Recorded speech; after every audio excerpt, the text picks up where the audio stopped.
debate, the honourable member for Carleton.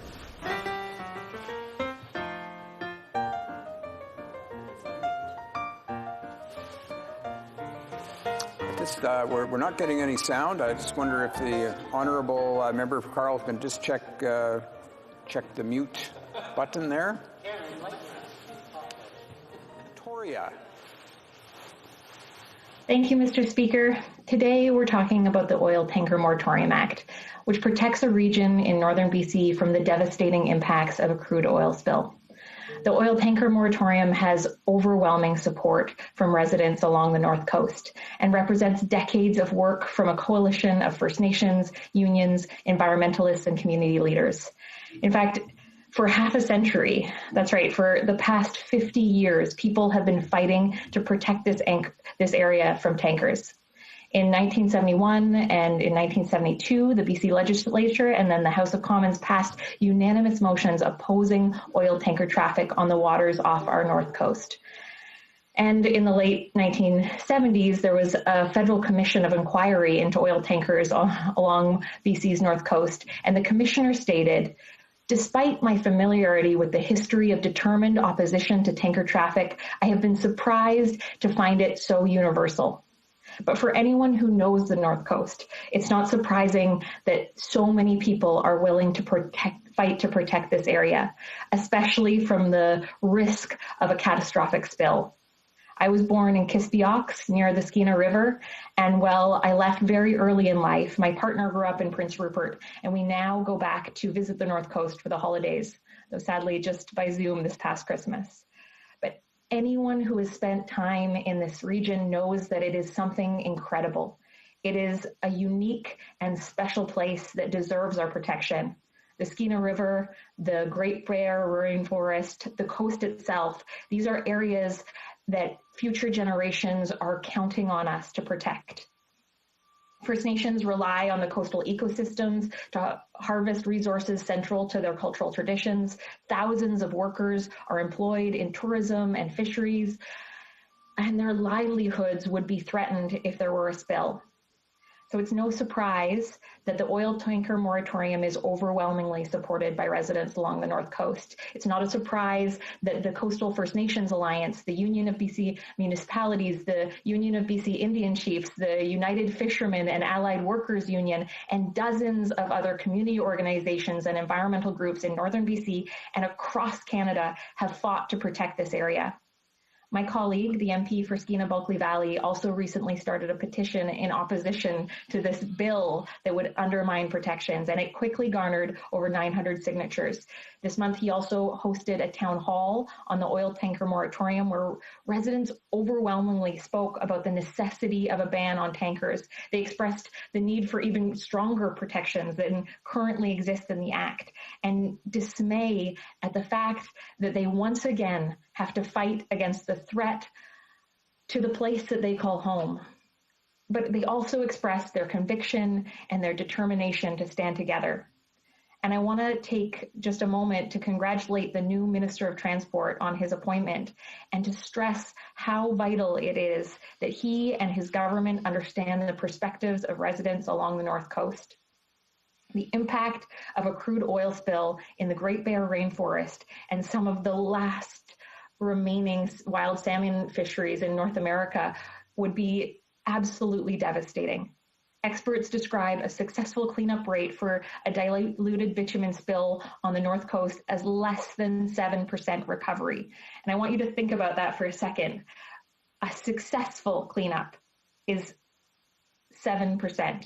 So 93% of the oil spill would be remaining in the environment, and that's diluted bitumen, which sinks to the bottom and wreaks havoc on ecosystems in a place where communities rely on the rivers and the ocean for their very livelihoods, for their culture. You know, it wasn't that long ago that Exxon Valdez showed the world the devastating potential of a spill along coastal waters. The shorelines still bear the impacts of that spill, and it's been 30 years, and the fish habitat and stocks have not still yet fully recovered. Spill cleanup and coastal recovery cost $9.5 billion, and Exxon paid it less than half. Exxon Valdez styles oil spill along our north coast would be catastrophic. It would devastate wild salmon, marine mammals, birds, coastal forests, including our treasured Great Bear rainforest. It would devastate coastal economies, tourism, aquaculture, commercial fishing, and First Nations fishing. We know that even a minor spill in this area can cause extensive damage. When the Nathan E. Stewart fuel barge ran aground in 2016 near Bella Bella, right near the heart of the Great Bear rainforest, it spilled 110,000 liters of diesel into the marine environment. And cleanup efforts were repeatedly hampered by bad weather, and the vessel was not fully recovered until more than a month after it sank. And you only need to talk to members of the Helsik Nation to know that this was devastating to the area. It's been over 4 years, and the traditional Helsik clam harvesting areas have still not recovered. Now imagine if that had been a super tanker instead of diesel diluted bitumen. This should be a no-brainer. The risks clearly outweigh the benefits, obviously to the North Coast residents, but also to our entire province, and I would argue to our country. The waters in the Northwest are stormy, the passages are narrow and treacherous, and supertankers are not designed to navigate these areas. The fact that the Conservatives are prioritizing this issue, even in the midst of a global pandemic, that they would bring forward a bill to try and undo half a century of work to protect the North Coast, it highlights the risk a Conservative government poses. What kind of party would rip up these hard-won protections, would put so much at risk? And what do they propose to replace the act that they would do away with? Literally nothing. The bill offers no alternative measures to protect the North Coast. It offers nothing to protect the livelihoods of the communities in the area, nothing to protect the rights of Indigenous people along the North Coast. It takes the exact opposite approach to what's needed right now. Rather than debating repealing the act and removing important protections for our coast, we should be here talking about strengthening it to guard against spills that would devastate marine environments and disrupt vital ecosystems. The current act doesn't protect against spills like the Nathan E. Stewart. It doesn't protect against tankers below a certain size. It doesn't provide any increased spill response or mitigate the risks to the North Coast. We could strengthen the act by limiting arbitrary ministerial powers or lowering the oil carrying capacity cap. For me, this also raises the issue of the risk of increased crude oil tankers along the entire BC coast. The Trans Mountain Expansion Project is not only economically unsound, with over 100 economists writing to the Prime Minister to urge him to cancel the project, the energy regulator, the government's own watchdog, saying that it won't be profitable if we take climate action. Even the Conservatives denounced the government's decision to buy the pipeline, but it also poses an environmental risk. It is a disaster waiting to happen. It puts our coast at risk with a 7-fold increase in tanker traffic. We must say no to TMX. And the risks of tankers along the North Coast are even greater. For those of us who live on the coast, who love this coast, there is no option but to stand up against this bill. No option but to fight to protect the place that we love. No option but to protect the people and the communities we are part of, to protect our oceans, our rivers, our environment for future generations. Resuming debate, the honourable member for Carleton.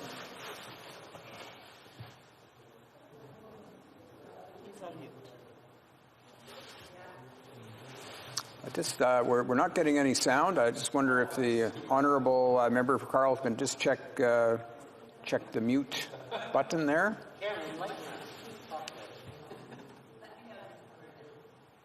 Sorry, is that better, Mr. Chair? Yep, that's good. Excellent. Thank you very much. Mr. Chair, I'm pleased to rise today to speak in favor of jobs, in favor of the environment, in favor of the prosperity and dignity of our Indigenous people, and to speak against the wrong-headed decision of this Liberal government to ban the shipment of clean, green Canadian energy off of the northwest coast of British Columbia. Before I begin addressing the specifics of that export, I would like to address some of the falsehoods that have been espoused by numerous members of the House, including the preceding speaker, falsehoods that have been used to destroy the jobs, the livelihoods of thousands of Canadians, including our Indigenous people, over the last 5 years. So let me start with the first falsehood that has been used to justify this attack on our clean, green, Western Canadian energy sector. The first is that the reason that our energy sector is suffering is because the world is just moving away from oil. That's just the way the world is going, we're told. Well, that is factually wrong. In fact, this week, the IMF reported that oil prices will rise 20% this year over last. And the International Energy Agency projects that oil consumption will average 100 million barrels per day every day for the next 20 years. That is not a reduction. In fact, the agency predicts that even if all of the most draconian anti-energy, anti-carbon policies were put in place by all of the governments of the world, that for the next 2 decades, the globe will still consume at least 60 million barrels of oil per day. That's why the U.S. oil sector has doubled its production in the last 13 years, while our sector has been in full-scale collapse. So the question is not if the world will use oil. The question is how, and more importantly, whose oil. The member for Regina Louvain brought to the world's attention an interesting point recently. He said of the trendy anti-development hipsters who are constantly telling us that they buy fair trade coffee, that these same people are not concerned in the least with whether or not they are consuming fair trade oil. They see no problem with Canada importing millions of barrels of oil from countries that engage in monstrous human rights violations in order to produce that oil. And at the same time, they denigrate the production of ethical, green, clean Canadian petroleum. And that brings us to the next falsehood that opponents of this bill and of the energy sector in Canada have espoused, and that is that their policies are attempting to help the environment. In fact, nothing could be further from the truth. Let me first of all address the tanker ban that this bill proposes to remove. There are some exceptions in the bill, to the tanker ban in Canada, exceptions that the Liberal government put in with support by the NDP and Greens. And those exceptions include that, in fact, through northern British Columbia waters, petroleum products can be shipped. Liquefied natural gas, gasoline, and jet fuel can pass through those waters. Of course, all of those fuels are foreign-produced fuels, so the ban only applies to ethically produced Canadian oil being shipped out of Canada, but not to unethical and environmentally degrading foreign oil being shipped off of the coast. So obviously, the ban has nothing to do with protecting the coast from shipping. It allows shipping. It just doesn't allow the shipping of Canadian products. So when the Liberals brought in the bill, they only banned Canadian energy from being shipped off the northwestern coast, not the pass-through of foreign energy in our water. So obviously, it has nothing to do with protecting the water or protecting against spills. It has everything to do with shutting in Canadian energy production. Finally, on this point about the environment, we have the most environmentally friendly oil sector in the world. In fact, if you were to displace a world barrel of oil with an Alberta or Saskatchewan barrel of oil, you reduce global emissions because our emissions per barrel are lower than the global average. In fact, some Canadian oil companies are not only proposing to go carbon neutral, but Whitecap, a Calgary-based oil company, is the world's first carbon negative company. It is capable of taking, in fact, it presently does take more carbon out of the atmosphere than it puts into it. So it has found a way to do this by storing carbon beneath the earth, from whence it originally came. Perhaps one of the most promising emission reductions technologies on earth. In fact, Elon Musk announced just in the last 2 weeks that he would pay $100 million to the best carbon capture and storage initiative that a company can invent. I hope that Mr. Musk, who I'm sure is listening to this speech, takes a careful look at Whitecap Resources and gives $100 million to that company to create more jobs taking carbon out of the atmosphere. Now, the next falsehood and the lie that opponents of Canadian energy spread, and that is that they're doing this for Indigenous people. That is a total and absolute falsehood. In fact, when the Liberal government under this Prime Minister canceled the Northern Gateway pipeline, which would have shipped Western oil to the Pacific and onward to Asia, a statement came out from 31 First Nations and Métis communities who said, and I quote, "We are profoundly shocked and disappointed by the news that the federal government has no intention of pursuing any further consultation and dialogue with our communities on the important issue of the Northern Gateway project. We are also deeply disappointed that a Prime Minister who campaigned on a promise of reconciliation with Indigenous communities would now blatantly choose to deny our 31 First Nations and Métis communities of our constitutionally protected right to economic development. We see today's announcement as clear evidence of their unwillingness to follow through on this promise. The economic benefits from Northern Gateway, the pipeline, to Indigenous communities are unprecedented in Canadian history. As part of the opportunity to share up to 33% ownership and control in a major Canadian energy infrastructure project. The project's Aboriginal equity partners would also receive $2 billion in long-term economic, business, and education opportunities for their communities. Now, all of the left-wing parties, the Greens, the NDP, and the Liberals, who claim that they believe in reconciliation, had no problem vaporizing that $2 billion worth of educational, economic, and business opportunities for those communities. They had no problem bulldozing over the constitutional rights of Indigenous communities to be consulted before energy and resource decisions are made with respect to their lands, because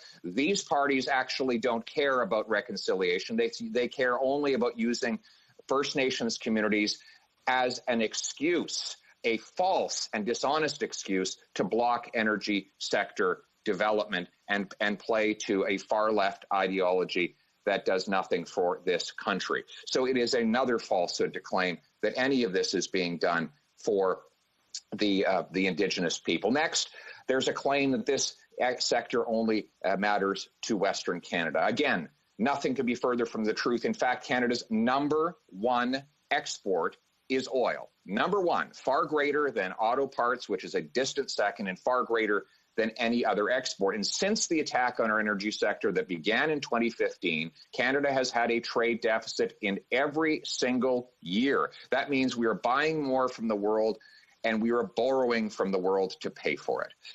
That is a recipe to indebt ourselves and to enslave ourselves to foreign lenders who lend to us so that we can buy from them. They get the money, we get the debt, and forever after we work to pay their bills through the interest payments. That is not a future. Our future should be one of energy independence, of reaching foreign markets and getting world prices and getting big, powerful paychecks for Canadian workers, especially Indigenous workers, to defeat poverty through powerful new job opportunities for pipe fitters, welders, engineers, and others.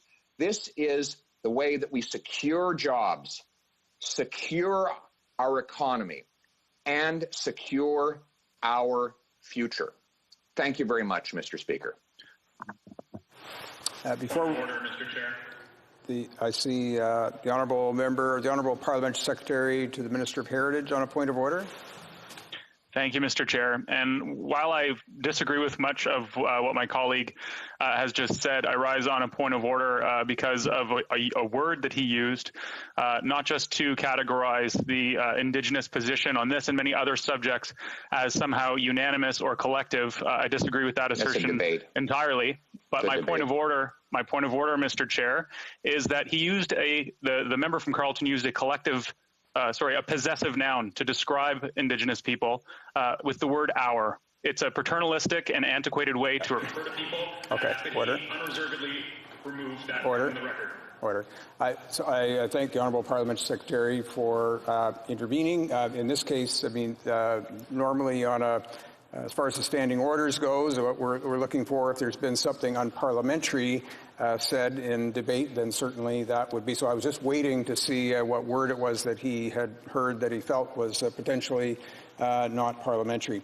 In this particular case, the honourable member has a difference of opinion with how a debate has been presented, and that'll have to be something that will be taken up in debate. I do see another hand raised. I'm not sure if it's a point of order. We're unsure at this end whether that's perhaps an interest in a member wishing to pose a question, which in private members' business, of course, only happens when the sponsor has his or her opening comments on the first hour of private members' business. So is there another point of order on this question? I'll just ask and see if the honourable member wishes to make comment. Nope. Okay. I see the hand is down there now. We will go to...